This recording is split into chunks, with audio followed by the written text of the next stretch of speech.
Ang serye ay nagsimula sa isang malaking wrestling tournament at itinampok ang lahat ng malakas na mandirigma sa buong mundo. Ang paggamit ng iba't ibang uri ng armas ay pinapayagan sa kompetisyon at isang matinding labanan ang naganap kung saan itinutulak ng mga mandirigma ang kanilang limitasyon. At sa huli ang makapangyarihang mandirigma ang lumabas na matagumpay at tumayo sa gitna ng digmaan at hinamon ng sinuman na naniniwalang matatalo siya. At sa mga sandaling yun isang batang babae na si Naomi ay humakbang at sinabi na mas malakas ito kaysa sa mandirigma. Ang karamihan ay nagulat at natakot sa kanyang kapangahasan at ang mandirigma na humanga sa kanyang maliit na sukat at ganda ay tumawa at naniniwala na madali lang niya itong matatalo. Gayunpaman nagulat ni Nami ang lahat sa pamamagitan ng paghagis sa mandirigma ng malayo gamit lamang ang isang kamay. Ang karamihan ay humanga at nagsimulang isiga ang kanyang pangalan at dahil sa galit sumalakay ang mandirigma sa kanya gamit ang buong puwersa nito ngunit madali lang iniwasan ng bata ang bawat atake niya.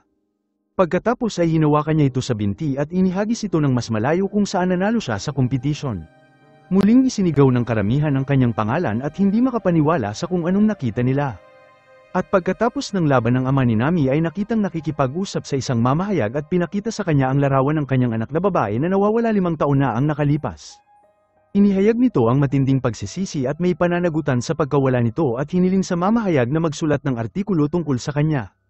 At nang magtanong ang mamahayag kung ang kanyang anak ay may espesyal na kakayahan inihiyag ng ama na may taglay itong kakaibang lakas na nakuha nito sa kanyang ina at sa mga ninuno nila 500 taon na ang nakakalipas. Ang lalaki ay humanga ngunit nag-alinlangan at iniisip na nagbibiro lamang ito. Pagkatapos ay binahagi ng ama ang kanyang kwento at pinaliwanag na 15 taon ang nakalipas ang kanyang asawa ay nagmamay-ari ng isang maliit na restaurant na mabilis naging matagumpay.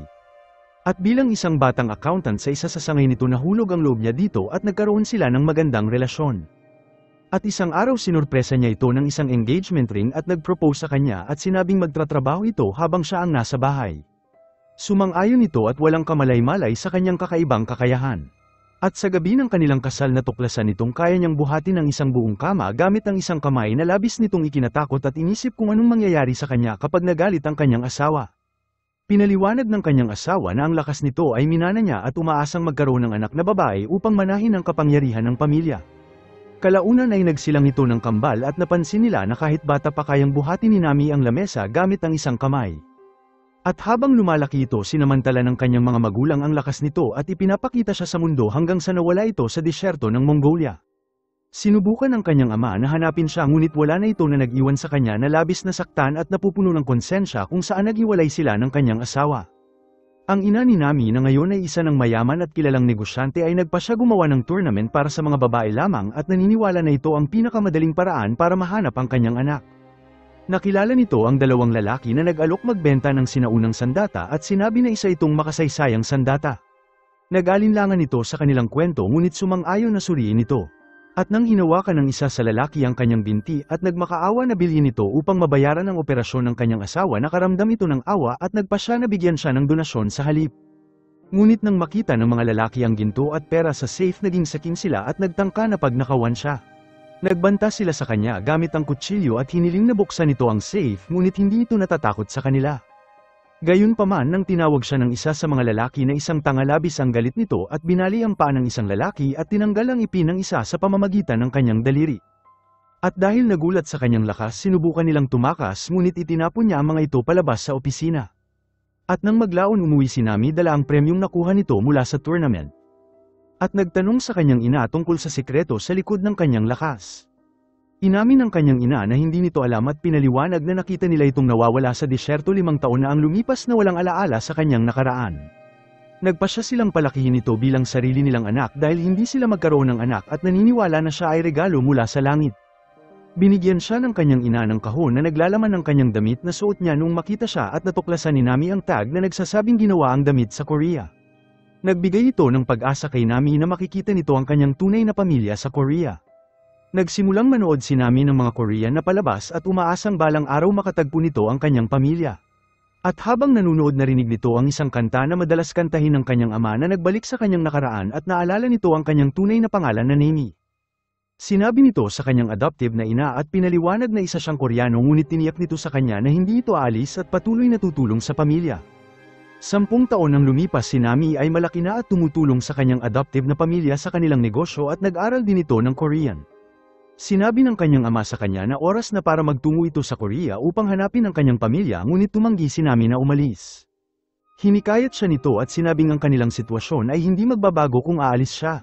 Samantala ang tunay na ina ni Nami ay umaasa pa rin na mahanap siya at nag-host ito ng isang fighting tournament bawat taon sa nakalipas sa 10 taon, at sa pagkakataon na ito nagulat itong makita ang isang babae na kayang magbuhat ng mabibigat.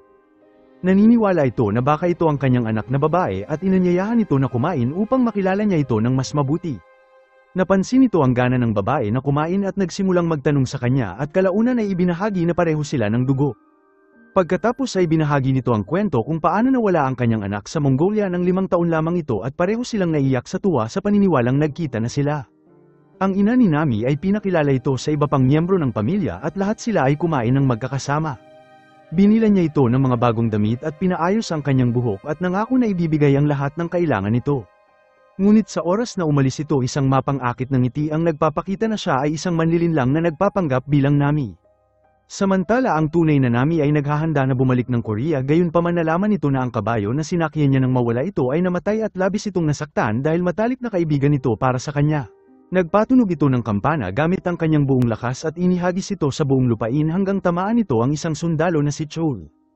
Ang ina ni Nami ay nagtungo sa kanyang opisina at nakita ang isang babae na umiiyak at nagmamakaawa para sa pera. At dahil nakaramdam ng kakaiba, inutusan nito ang kanyang staff na ibigay sa babae ang lahat ng kailangan nito.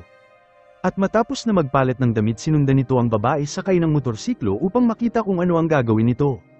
Natuklasan nito na ang babae ay isang adik sa droga at sinusubukan na bumili ng droga gamit ang pera na natanggap nito. At sa kaparehong oras ang sundalong si Chol ay sinusundan ng babaeng kumukuha ng droga at kalaunan ay nahuli ito habang nakatakas ang mga dealer. At samantala ang ina ni Nami ay hinarap ang mga dealer at ibinangga ang sasakyan nila at nahuli ito. Si Chol ay humanga sa kanyang kakayahan at nang bumalik ito sa istasyon ng kanyang kasamahan ay naniniwala na nahuli nito ang drug dealer, ngunit bago pa ito magpaliwanag nakatanggap sila ng balita na isang eroplano mula sa Mongolia na may dalang droga ay lalapag. Nagpasya si Chol na magtungo sa airport at walang alam na si Nami ay naksakay sa eroplano na yun pabalik sa Korea. Ang eroplano ay nakaranas ng mga teknikal na issue at hindi makalapag ng maayos na nagdulot ng takot sa mga pasahero. Gayunpaman si Nami ay nakatulog at walang alam sa nangyayari, at nang magising ito at napagtanto ang nangyayari, ginamit nito ang kanyang lakas upang patatagin ang eroplano habang sinira ang pinto at tumalon upang hawakan ng eroplano at pigilan ito sa pagbangga.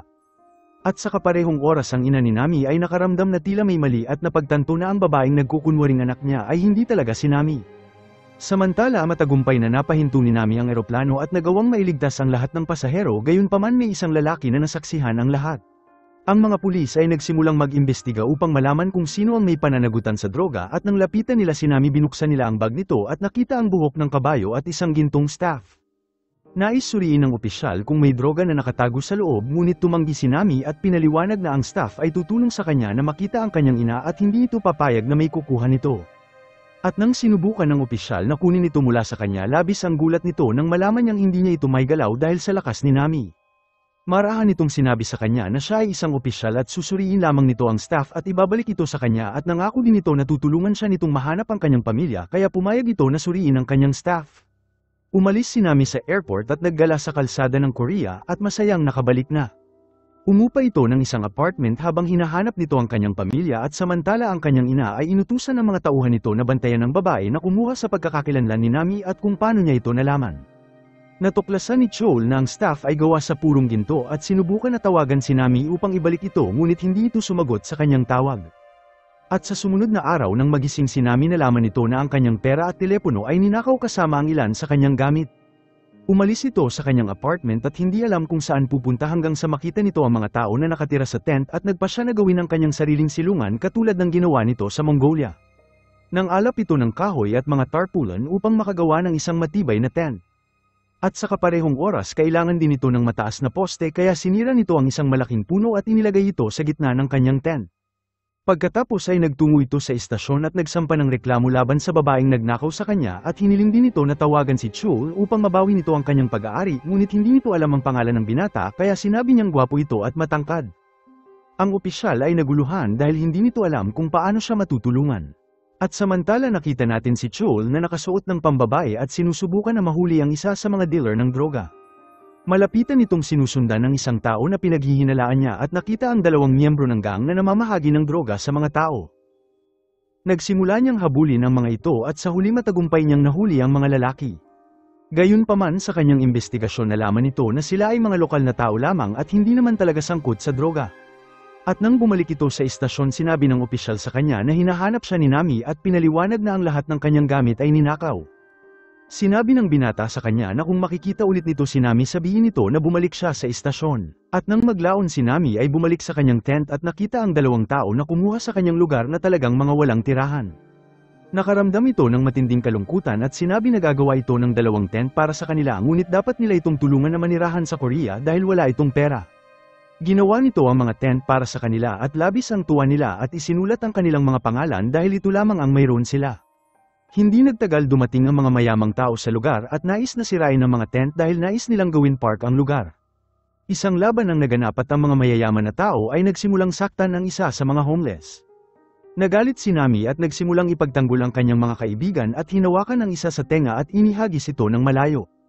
Ang mga taong nasa lugar ay nagulat sa lakas ni Nami pagkatapos ay dumating ang mga pulis at ang lahat ay dinala sa istasyon. Nagsimulang umiyak si Nami at sinabing ang buhay sa Korea ay mahirap kaysa sa iniisip nito at nag-ipon ito ng pera sa loob ng 10 taon at ngayon ay wala na siyang tirahan. Nang biglang dumating si Chul at sinabi sa kanya na hinahanap siya nito at isinama niya ito at binigay sa kanya ang gintong staff na pag-aari niya. Nangako din ito na tutulungan niya itong mahanap ang kanyang pamilya habang binigyan niya ito ng pera na magagamit ngunit tumanggi ito at sinabing mas gusto nito magtrabaho. Si Chol ay humanga sa kanyang salita at sa pag-iisip nito habang pinakita nito ang kanyang apartment at sinabing pwede siyang magpunta doon kung may kailangan siya. Nagpasalamat ito sa kanya dahil sa mabuti nitong puso at pagkatapos ay umalis. Bumalik si Chol sa kanyang apartment at nagsimulang makinig sa musika habang sumasayaw. Samantala nakita siya ni Nami gamit ang kanyang kapangyarihan at nagsimulang matawa sa kanya. At samantala ang nagpapanggap na Nami ay nakaupo kasama ang gang at sinabing nagnakaw na ito ng 100 milyon at kailangan niya ang tulong nila upang nakawin ang natitira bago dumating ang tunay na Nami. Nalaman natin na ang assistant ng ina ni Nami ay naglagay ng listening device sa silid at sa oras na marinig nito ang lahat nagtungo ito sa ina ni Nami at sinabi sa kanya ang lahat. Sinabi ng ina ni Nami na patuloy nitong subaybayan ang babae dahil nararamdaman nito na nasa Korea ang kanyang tunay na anak. At sa sumunod na araw binisita ni Chol si Nami at dinala sa kanya ang isang telepono upang matawagan siya nito. Sinabi nito na kailangan niya ng telepono para kumuha ng litrato dahil kailangan nitong gumawa ng passport. Binigay nito sa kanya ang address ng isang photo studio at lumalabas na pag-aari ito ng kanyang ama ngunit sa oras na alis ito ay pasarado na. At nang makita siya nito nakaramdam ito ng kakaibang pagkilala at nagpa siya na buksan ang studio para sa kanya. Gayunpaman nakatanggap si Nami ng tawag mula kay Chul at pinaalam sa kanya na nahuli nito ang babae na nagnakaw sa kanya at nagpasalamat ito bago umalis. Sinubukan ng kanyang ama na magtanong sa kanyang pangalan ngunit umalis agad ito bago pa siya magkaroon ng pagkakataon. Si Nami ay nagtungo sa istasyon upang kunin ang kanyang mga gamit gayunpaman nakasalubong nito ang asawa ng lalaki na inihagis nito kamakailan. Nais ng asawa na magsampa ng kaso laban kay Nami dahil ang kanyang asawa ay nasa ospital dahil sa paghagis sa kanya. At sa mga puntong ito si Chol na nasa lugar ay nag-aalinlangan na magagawa ito ni Nami sa lalaking may edad na. Umamin si Nami at sinabing sinubukan ng lalaki na paalisin siya sa tent na humantong upang ipagtanggol ang kanyang sarili. Nag-alok si Nami ng kabayaran para sa bayarin at umalis sa istasyon ng pulis. Samantala pinanood ni Chol ang video ni Nami na gumawa ng tent at napansin na binuhat nito ang isang puno ng mag-isa at malinaw na mayroon nitong kakaibang lakas. At sa kaparehong oras ang babaeng magnanakaw ay inimbitahan ng kanyang mga kasama at ipinakita ang video ni Nami at inutos na patayin siya bago malaman ang kanilang sikreto. At samantala ang ama ni Nami ay iniisip ang babaeng nagtungo sa kanyang studio at naghinala na baka ito ang kanyang anak. Si Nami ay napilitan na magtrabaho sa isang acting role upang kumita ng pera. At sa pangalawang bahagi ng eksena brutal itong sinaktan ngunit wala itong naramdaman at sa panahon ng break napansin nito ang ibang aktor na kumakain ng maraming karne at hindi ito natuwa sa kanyang pagkain. At nang magreklamo ito sa direktor binaliwala siya nito dahil siya ay bago pa lamang na hindi dapat umasa ng malaki. Nagalit si Nami at sarkastikong pinuna siya dahil nakatayo lamang ito sa likod ng camera. Umalis ito para kumuha ng sarili niyang pagkain kasama ang bagong kaibigan nito at nagpilit sa truck na bigyan siya. Nagtungo si Chol upang bisitahin ang tent ni Nami ngunit wala siya sa lugar at pindalhan siya ng impormasyon ng kanyang kaibigan ang tunay na pagkakakilanlan ni Nami at nagmula ito sa isang mayaman na pamilya. At nang maglaon binisita ni Nami ang lalaking inihagis nito sa ospital at binigay nito ang pera na kinita niya sa pag-arte. Samantala ang babaeng magnanakaw at ang mga tauhan nito ay dumating sa tent ni Nami dala ang mga sandata at planong tapusin siya ngunit wala ito sa lugar at nagsimulang sirain ang kanyang tent. At dahil naramdaman niya ito mula sa malayo nagmadali si Nami sa eksena at hinarap ang mga magnanakaw. Hiniling nito na ibalik nila ang kanyang tent ngunit tumanggi sila at ininsulto pa siya ng isa. At sa labis na galit hinawakan nito ang lalaki sa leeg at inihagis ito sa tubig. Ang natitira sa mga magnanakaw ay tumakbo sa labis na takot ngunit nahuli sila ni Nami at inihagis sila sa hangin. Dumating si Chol sa eksena at humanga sa kanyang superhuman na lakas at ang mga kaibigan ni Nami ay nagsimulang umiyak dahil alam nilang kailangan nilang bumalik sa buhay kalsada. Nais silang sundan ni Nami ngunit pinigilan siya ni Chol at dinala ito pabalik sa kanyang apartment. At sa loob si Nami ay umasal na para itong nasa bahay at dumiretso para maligo na ikinagulat ni Chol. Tinawagan nito ang ina ni Nami at pinaalam sa kanya na may impormasyon ito sa kanyang anak. At nang lumabas si Nami mula sa shower si Chol ay nagulat sa kanyang kagandahan at nagsimulang makaramdam ng damdamin para sa kanya. Sinabi nito kay Nami na natagpuan na nito ang kanyang pamilya at hinahanap siya ng kanyang ina sa loob ng 20 na taon. At nang maglaon binigyan nito si Nami ng silid para matulugan at nangako na magkikita na sila ng kanyang ina kinaumagahan. At matapos na matanggap ng ina ni Nami ang tawag na puno ito ng labis na tuwa at umiiyak sa kaligayahan dahil makikita na nito ang kanyang anak pagkatapos ng matagal na panahon. At sa kanyang tuwa mabilis nitong tinawagan ng ama ni Nami upang sabihin ang balita at nang marinig ito na puno ito ng emosyon at nagsimulang umiyak sa kaligayahan na nahanap ang kanilang anak. At sa sumunod na umaga nagdala si Chol ng bagong damit kay Nami upang makita ang kanyang ina habang labis ang saya ng dalaga at nasa sabik na makita ang kanyang ina. At habang patungo ito sa lugar napansin nito ang nasusunog na gusali na walang bumbero sa lugar at nakulong ang mga bata sa loob. Nagpasya si Nami na iligtas ang mga bata at pumasok sa gusali sa kabila ng mga apoy. Iniligtas nito ang 2 bata sa pamamagitan ng pagtalon sa bintana at samantala dumating ang kanyang ina ngunit naipit sa traffic kaya ginamit nito ang kanyang kapangyarihan upang linisin ang daan. At nang makarating ito nakita nito si Nami na inililigtas ang mga tao sa apoy at mabilis na pagtanto na ito nga ang kanyang anak. At magkasama tumulong sila sa pagligtas at nang makita siya ni Nami sa unang pagkakataon mabilis niya itong nakilala at lumapit para yakapin siya. Ngunit isang tangke ng gas ang sumabog at si Nami ay nahulog sa bintana habang mabilis siyang sinundan ng kanyang ina upang iligtas siya sa tamang oras. Nagising si Nami sa bisig ng kanyang ina at niyakap nila ang isa't isa na puno ng emosyon. Pinunasan ng ina ni Nami ang kanyang mukha at dinala ito sa sasakyan na puno ng kaligayahan dahil muli na silang magkasama. At habang nag-uusap sila nagtanong ang ina niya kung paano ito nagtuto magsalita ng Korean dahil lumaki ito sa Mongolia. Pinaliwanag ni Nami na tinulungan siya ng kanyang adoptive na pamilya na matuto ng Korean at umaasang balang araw babalik ito kung saan siya isinilang. Natuwa ang kanyang ina at nangako na magpapatayo ng malaking bahay para sa adoptive na pamilya ni Nami sa Mongolia upang ipakita ang kanyang pasasalamat. Sumang-ayon si Nami ngunit binanggit na ang kanyang adoptive na pamilya ay hindi aalis sa Mongolia dahil mahal nila ang lugar. Nangako ang ina ni Nami na makikipagkita ito sa mga taong nagpalaki sa kanya at kalaunan ay nakipagkita sa 2 nitong kaibigan na tumulong sa kanya. At dahil natuwa binigyan sila ng ina ni Nami ng 200 milyon won bilang gantimpala para sa suporta nilang binigay kay Nami. Ibinigay din ito ang kanyang business card at sinabi na makipag-ugnayan sila sa kanya kung may kailangan pa sila kabilang na ang tutuluyan nila. Si Nami at ang kanyang ina ay nagtungo sa bahay ng pamilya kung saan nakita ni Nami ang kanyang lola at niyakap siya ng mainit. Dumating din ang kanyang ama at pinakita ang kanyang kaligayahan na si Nami nga ang kanyang anak. Humiling ito ng tawad sa dalaga dahil nawala ito at muli rin nakita ni Nami ang kanyang kambal na kapatid na lalaki at ang buong pamilya ay pinagdiwang ang kanyang pagbabalik. At sa sumunod na eksena nakita natin si Nami na nakikipag-usap sa kanyang ina at pinaliwanag na ang kapangyarihan na taglay ni Nami ay nagmula pa sa kanilang ninuno. Nagbabala ito na kapag ginamit ito ni Nami sa kasamaan mawawala nito ang kanyang kakayahan at nangako si Nami sa kanyang ina na gagamitin nito ang kanyang lakas para sa kabutihan. Tinawagan ni Nami ang kanyang adoptive na pamilya sa Mongolia at pinaalam sa kanila na nakita na nito ang kanyang pamilya at tiniyak nito na hindi niya makakalimutan ang mga ito at bibisita sa lalong madaling panahon. At sa sumunod na araw ang ina ni Nami ay naghanda ng espesyal na pagkain na gustong-gusto ni Nami noong bata pa siya. Ang buong pamilya kabilang na ang ama ni Nami at kapatid ay nagsalo para sa masayang litrato ng pamilya. At sa kaparehong oras nakita natin ang mayaman na negosyante na si Huang na lihim na mapanganib na drug lord. Pinaplano nitong pagsamantalahan ang kapangyarihan ni Nami para sa kanyang krimen. At samantala nalaman ng magnanakaw na babae na hinahabol siya ng mga pulis kaya humiling ito ng tulong sa isang gang at bumili ng bagong pagkakakilanlan. Pagkatapos ay nakita nito ang ad ni Huang sa pag-recruit ng mga babae at nagpa siya na mag-apply.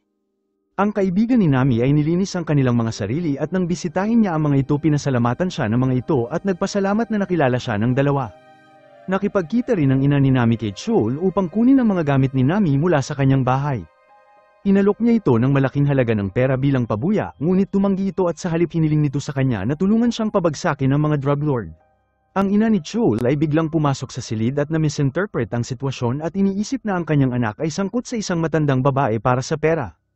Ininsulto nito ang ina ni Nami ngunit nang makita nito ang cheque na napakalaking halaga sarkastiko nitong sinabi sa kanyang anak na ibenta nito ang kanyang sarili. At sa gabing yun ang ina ni Nami ay nagpadala ng impormasyon kay Chol na nagtuturo sa kanya na imbestigahan si Huang. Dumating si Chol sa istasyon ng pulis at natuklasan na ang lalaking inaresto nito ay natagpo ang walang buhay na may ahas sa tabi ng kanyang katawan. Napagtanto ni Chol na ito ay bahagi ng isang malaking kasabwat at nagpa siya ito na mag-undercover sa kumpanya ni Huang upang malaman ang katotohanan. Samantala si Nami ay nagsuot ng bagong damit para makita si Chol at nabigla ito sa ganda ng dalaga.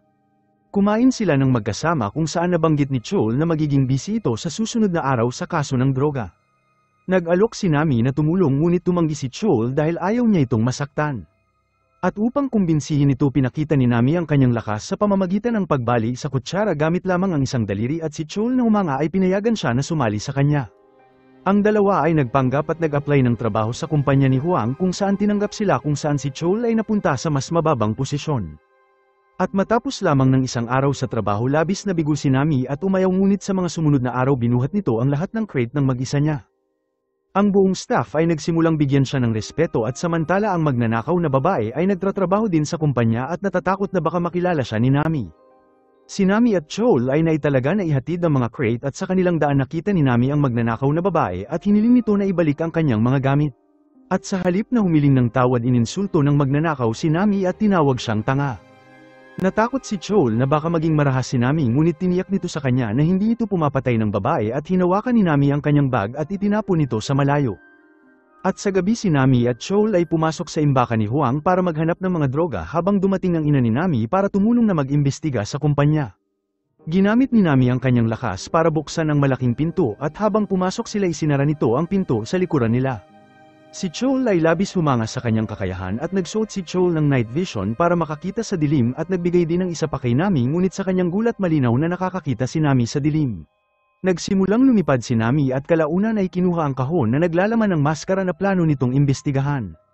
At sa mga sandaling yun isa pang kahon ang muntik ng bumagsak kay Chol ngunit iniligtas siya ni Nami sa huling segundo. Gayunpaman nagsimulang manghina si Chol at naramdaman nito na hindi na siya makagalaw ng maayos. At ang kaibigan nito na naghihintay sa labas ay naisip na na-distract si Chol at hindi ito seneryoso. Lumabas si Nami na bitbit si Chol ngunit nakaramdam ng hiya si Chol at hiniling sa kaibigan niya na huwag sabihin sa iba ang nangyari. Samantala naramdaman ng ina ni Nami na tila may sumusunod sa kanya habang huminto ito sa kalye at hinarap ang lalaki at nagtanong kung ano ang gusto nito sa kanya. Tumugon ang lalaki na sumama ito sa kanya kung nais niyang baguhin ang mundo. Bagamat nalilito pumayag ito na sumama at dinala siya nito sa isang restaurant kung saan ang isa pang mayaman na lalaki ang naghihintay. Pagkatapos ay pinaliwanag ng lalaki na siya at ang kanyang kapatid ay bumuo ng isang organisasyon na may layuning baguhin ang mundo at nagtitipon sila ng mga taong katulad niya na mayaman upang gamitin ang kanilang pera sa kabutihan at bantayan ang mga tiwaling tao. Ang ina ni Nami ay natuwa na makilala ang iba pa na katulad niya mag-isip at mabilis na sumali sa organisasyon. Inalok ni Chol na ihatid si Nami pauwi ngunit tumanggi ito at sinabi niyang kaya niya umuwi mag-isa. Nagpasalamat si Chol sa kanya sa pagtulong nito sa kaso at tumugon nito na handa itong tumulong sa iba at magpakalat ng kabutihan. At habang naghiwalay sila nakita ni Chol ang kanyang sarili na mas natutuwa sa kanya. At nang makauwi ito nakatanggap siya ng mensahe mula kay Chol at inihayag ang pag-aalala nito sa kanya na labis niyang ikinatuwa. At sa sumunod na araw tumawag ang isang empleyado ng kumpanya ni Huang sa istasyon ng pulis at nag-alok na magbibigay ito ng impormasyon tungkol sa babaeng magnanakaw ngunit kung bibigyan nila ito ng reward. Gayunpaman narinig ng magnanakaw ang pag-uusap nila at nagbanta na papatayin siya nito at mabilis nitong ibinaba ang telepono. At nang maglaon tinawagan ng babaeng pulis si Chol at nagbabala sa kanya tungkol sa ulat na natanggap nila at hinimok siya na mag-ingat para sa kanyang sarili at kay Nami. Tinawagan nito ang isa sa mga kriminal at pinaalam sa kanya na si Nami ay nagtratrabaho laban sa kanila at hiniling sa lalaki na patayin ito ngunit sinabi ng kriminal sa kanya na umalis na ito at iligtas ang kanyang sarili dahil si Nami ay napakalakas. At sa kabila ng babala na ito tumanggi ang babae na umatras at determinado na gumanti dahil sa kanyang matinding pagkamuhi kay Nami.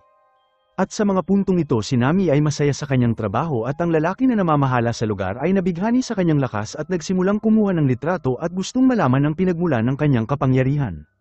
Nagsimula itong maniwala na ang kanyang sikreto ay nagmula sa pagkain ng Mongolian na kinakain nito.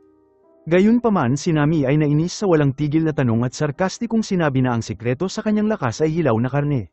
Naniwala ang lalaki sa kanya at nagsimulang kumain na katulad niya at umaasang makuha ang kaparehong kakayahan. Sinamahan ni Nami si Chol na ibalik ang mga kahon sa tindahan at nagbabala si Chol sa kanya na mag-ingat sa babae na nagtatrabaho kasama nila. Ngunit si Nami na hindi na bahala ay sinabing pinatawad na niya ito at sa tingin nito ay pinilit lamang siya sa sitwasyon na yon. Si Chol na nag-aalala para kay Nami ay tumugon na huwag itong magtiwala sa mga tao ng mabilis. Ang mga pulis ay nagpatuloy na imbestigahan ang face mask na kinuha nila sa kumpanya ngunit wala silang nakitang kakaiba. Pagkatapos ay tinwagan nila si Chol at sinabi sa kanya na tumigil na sa kanyang misyon at iwan ang kumpanya dahil hindi na siya kailangan sa lugar. At nang maglaon sa isang restaurant ang may-ari ay marahas silang inutusan na dalhin ang mga kahon sa kusina kahit pa hindi nila ito trabaho. Nagbanta ang may-ari sa kanila na magrereklamo ito at sinabing palaging tama ang mga customer. At si Nami na labis ang galit at gustong makipag-away sa kanya ngunit pinigilan siya ni Chol at kalaunan ay dinala ni Chol ang mga kahon at natatakot na baka saktan nito ni Nami. At habang paalis sila ininsulto ng may-ari si Nami at tinawag siyang talunan at hindi ito magtatagumpay sa buhay. Labis itong ikinagalit ni Nami at nangako ito na magsisisi ang lalaki sa mga sinabi nito sa kanya. At matapos na ilagay ang kahon sa kusina sinabi ni Nami kay Chol na umalis at nangako na hahawakan nito ang sitwasyon. Bumalik ito sa restaurant at nagkukunwari bilang customer habang umupo ito sa lamesa at sinabing ang customer ay palaging tama. Ikinagalit ito ng may-ari na sinigawan siya na umalis sa kanyang restaurant at sa halip kinuha ni Nami ang lamesa at sinira ito gamit ang kanyang kamay. Ang may-ari na natakot sa kanyang lakas ay nagsimulang magpanik at ginawa ang lahat ng gusto nito at sa huli nabawi ni Nami ang kanyang dangal gamit ang kanyang lakas. At bago umalis iniwan ni Nami ang pera para sa pagkain at nasirang lamesa at nagsimula itong sumigaw na huwag niyang ipapahiya ang mga trabahador sa susunod.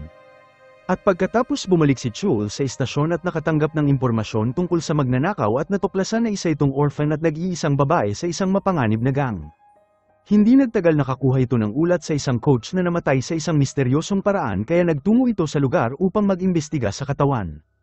At nang magtanong ito sa isa sa mga estudyante inihayag nila na kamakailan ang coach ay umiinom ng napakaraming tubig at iniiwasan ito ang swimming pool dahil sa takot. Marami pang kamatayan ang sumunod at naging malinaw na ang droga mula sa kumpanya ni Huang ang nasa likod nito. Nagpasya si Nami na pumasok sa imbakan ng kumpanya upang makahanap ng ebidensya ngunit nakita nito si Huang mismo na nakatayo sa lugar at nagpapakita na nakagamit ito ng droga. At nang lumapit ito inihagis siya nito ng malayo sa buong silid at si Nami ay nagulat sa kanyang lakas habang nagtungo ito sa opisina ng kanyang ina at sinabi kung ano ang nangyari. Pinakita ng kanyang ina ang larawan ni Huang at kinumpirma ni Nami na ito ang kaparehong lalaki na inihagis siya. Ang kanyang ina ay naging proud na tumayo si Nami laban sa kasamaan at inimbitahan nito na magtrabaho kasama niya upang linisin ang kanilang laban sa droga habang sumang-ayon si Nami at nangako na uubusin ang network ng mga kriminal. At sa sumunod na araw sinubukan ni Chol na tuklasin ang higit pa tungkol sa droga at napansin nito na isa sa mga manager ay umiinom ng maraming tubig at napagtanto na ang droga ay pinapainom ang gumagamit nito ng maraming tubig dahilan para kumalat ang droga hanggang sa ikamatay nila. Samantala natuklasan ni Huang ang pagkakakilanlan ni Nami sa pamamagitan ng pagnood sa video habang buhat nito ang mga kahon sa tindahan at labis itong natuwa na muli siyang natagpuan at naghanap ng mas marami pang impormasyon tungkol sa kanya. Nakipagkita ang ina ni Nami kay Chol at inalok na tutulong sa investigasyon at nangako na magbibigay ng impormasyon tungkol kay Huang at tutulungan din si Nami. Napansin itong nag-aalala ang binata kay Nami at nagtanong kung may nararamdaman ba ito para sa kanya ngunit hindi ito tumugon sa kanya. Samantala si Nami ay nakatuon sa kanyang misyon na mahanap ang droga nang biglang lumitaw ang babaeng nagnakaw sa pagkakakilanlan niya at sinabi ni Nami na siya at ang kanyang ina ay napatawad na siya at umalis ng tahimik ang babae. At balik sa trabaho ang lahat ay pinag-uusapan ng pambihirang lakas ni Nami at ang manager ay nagtataka kung bakit napakalakas nito. Naghinala ang mga ito na mayroon siyang tinatago at ang babaeng magnanakaw na nakaramdam ng selos sa nakukuhang atensyon ni Nami ay mas lalong nagalit. Samantala si Huang ay nakipagkita sa manager ni Nami at hiniling na padalhan siya ng mga video ni Nami araw-araw at sinabi nito na nais niyang tulungan ito dahil may espesyal itong katangian at ang manager na naniniwala sa kanya ay mabilis na sumang-ayon.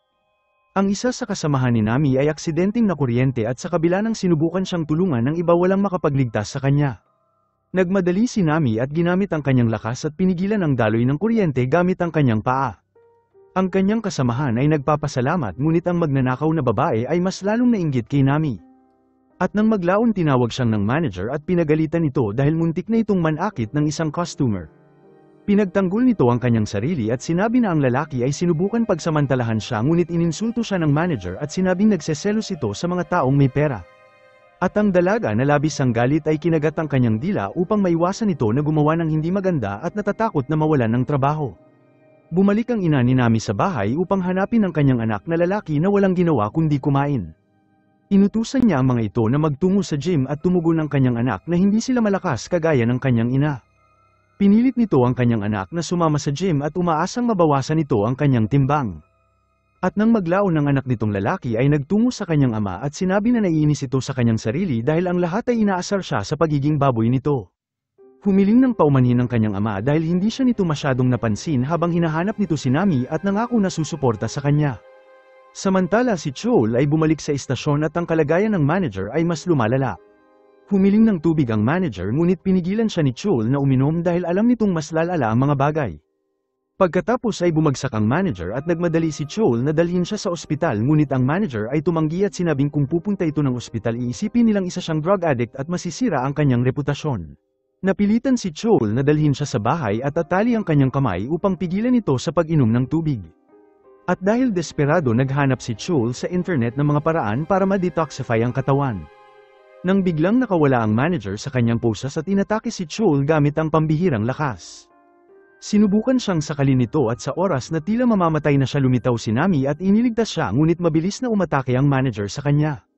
Sinubukan siyang pigilan ni Nami na hindi nagdudulot ng malubhang pinsala at nagawa itong pigilan gamit ang upuan.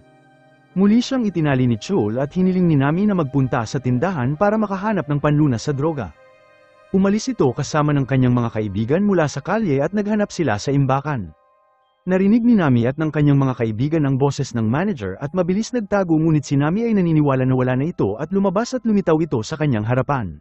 Sumigaw ito at nagulat at aksidenteng inihagis siya sa buong lugar at habang naghahanap sila sa gamot si Huang ay nakipagkita sa paggawaan ng gamot at nalaman na ang droga ay nakakaapekto sa utak ng tao at binibigyan sila ng kakaibang lakas ngunit kalaunan ay mamamatay sila. At nalaman natin na walang gamot maliban sa isang antidote na taglay lamang ni Huang. At sa sumunod na umaga napansin ni Chol na ang manager ay tila normal kaya tinanggal niya ang tali nito.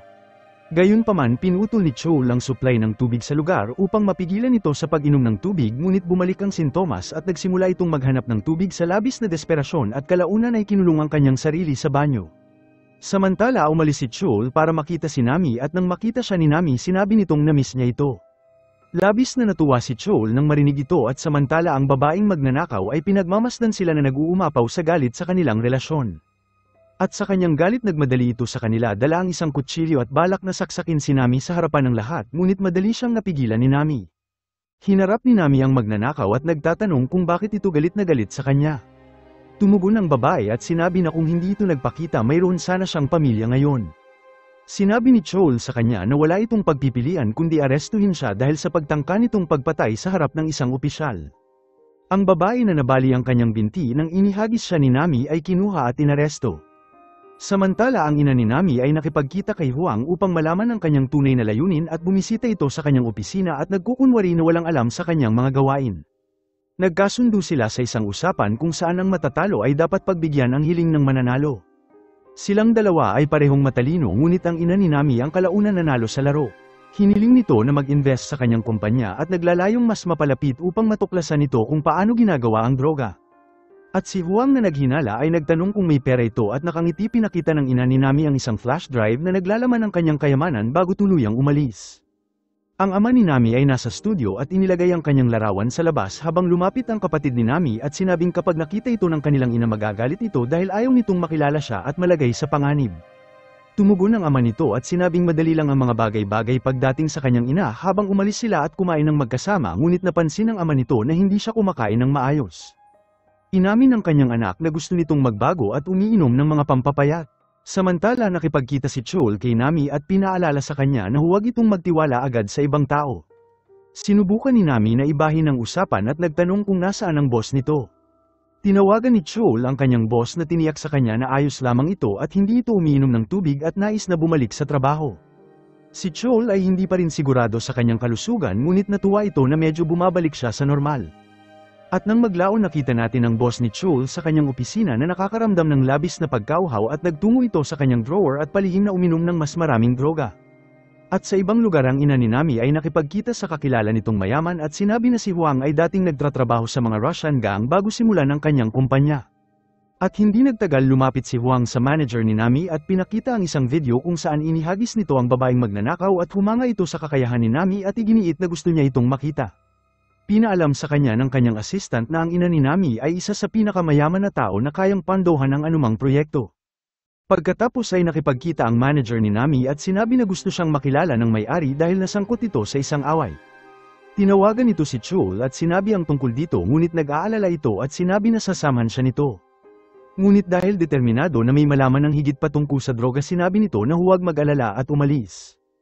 At sa opisina nagkunwari si Nami na ito ang unang pagkikita nila at humiling ito ng tawad sa pakikipag-away niya at nagkunwari si Huang na humanga sa kanya.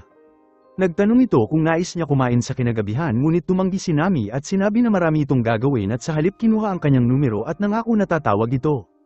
At pagkatapos na umalis tinawagan ito si Chol at sinabi sa kanya ang lahat at nagulat ito na nagawa niyang kunin ang numero ni Huang at sinabi na maghintay ito sa kanya. Sinuri ni Chol kung ayos lamang ito habang gumugol sila ng oras ng magkasama ngunit pinagmamasdan sila ni Huang mula sa bintana at nagselos sa kanilang relasyon. Dinala ni Chol si Nami upang makita ang kanyang ama ngunit sa oras na dumating sila nagtanong ang kanyang ama kung may relasyon ba silang dalawa. Si Chol ay nahiya at mabilis na sinabing magkaibigan lamang sila habang nagpaalam sila at tuluyang umalis si Chol. Ang ama ni Nami ay dinala siya sa isang palaruan at sinusubukan na bumawi sa nawalang sandali ng kanyang pagkabata. Naglaro sila sa lugar habang nagtatawanan at nang maglaon binuhat siya ni Nami sa kanyang likuran na parang isang bata at humanga ang mga tao sa lugar at nagsimulang kunan sila ng litrato. At sa pagtatapos ng araw umupo sila ng magkatabi at humiling ng tawad ang kanyang ama dahil nalayo ito sa kanyang pamilya. Tiniyak ni Nami sa kanya at nangako na parati itong nasa tabi niya at samantala nakatanggap si Huang ng ulat na ang ina ni Nami ay nakita na ang kanyang anak na nawala sa loob ng 20 na taon. Ngunit nang makita nito ang larawan ni Nami napagtanto nito na hindi niya ito kilala. Itinago ng ina ni Nami ang kanyang pagkakakilanlan upang protektahan siya. At sa gabing yun bumalik si Chol sa istasyon at nagtanong sa kanyang kasamahan na mag-hack sa system ni Huang upang makakuha ng impormasyon kung nasaan ang mga droga at sa mga bumibili nito. At habang umalis ito ng istasyon nakatanggap ito ng mensahe mula sa ina ni Nami at inimbitahan siya sa party sa kanilang bahay. At sa sumunod na araw dumating si Chol sa bahay nila Nami kung saan ang buong pamilya nito ay nasa lugar. Ipinakilala nito ang kanyang sarili bilang kaibigan ni Nami at malugod siyang tinanggap ng pamilya. Samantala ang assistant ng ina ni Nami ay sinabing siya ay buntis at inakusahan ng ama ni Nami bilang ama. Ang ama ni Nami ay nagulat at sinubukan na ipagtanggol ang kanyang sarili at doon nagkunwaring nawala ng malay ang ina ni Nami at ang lahat ay nagmadali sa kanya. Namatay ang mga ilaw at lumalabas na ito ay isang prank lamang para sa selebrasyon ng kanyang kaarawan. Si Chol ay nagulat sa kanilang sense of humor habang ang kasiyahan ay nagsimula. Ang ina ni Nami ay nagsimulang sumayaw at ang kanyang boses ay tila napakaganda. Naramdaman ni Chol na siya ay parte ng pamilya at nakibahagi sa kanilang kasiyahan. At nang maglaon dinala ni Chol si Nami sa itaas ng bahay kung saan sila nag-usap at sinabi ni Chol ang pagkawala ng kanyang nakakabatang kapatid sa Amerika na labis sa kinalungkot ni Nami. Ang ina ni Nami ay nanunood mula sa malayo at masayang makita ang ugnayan sa pagitan nila. At sa sumunod na araw nakatanggap si Nami ng tawag mula kay Huang at hiniling na makipagkita sa kanya sa opisina. At nang dumating ito sinabi ni Huang na iwan ito ang kanyang trabaho at sumali sa kanyang lihim na team. Pumayag si Nami ngunit binalaan siya ni Huang na dapat ay pumasa muna ito sa isang pagsusulit. Dinala niya ito sa isang lugar at nagbagsak ng malaking boulder sa harapan niya. Nagpumiglas si Nami na ibalik ito ngunit napakabigat nito at napilitan itong gamitin ang lahat ng kanyang lakas at naramdaman ang paparating na panganib. At sa kaparehong oras ang kanyang ina at lola nito ay naramdaman na si Nami ay nasa problema habang sumakay ang kanyang ina sa motorsiklo at nagmadaling iligtas siya kung saan nagtatapos ang unang yugto ng palabas. Maraming salamat mga idol, subscribe ka naman para sa susunod na recap.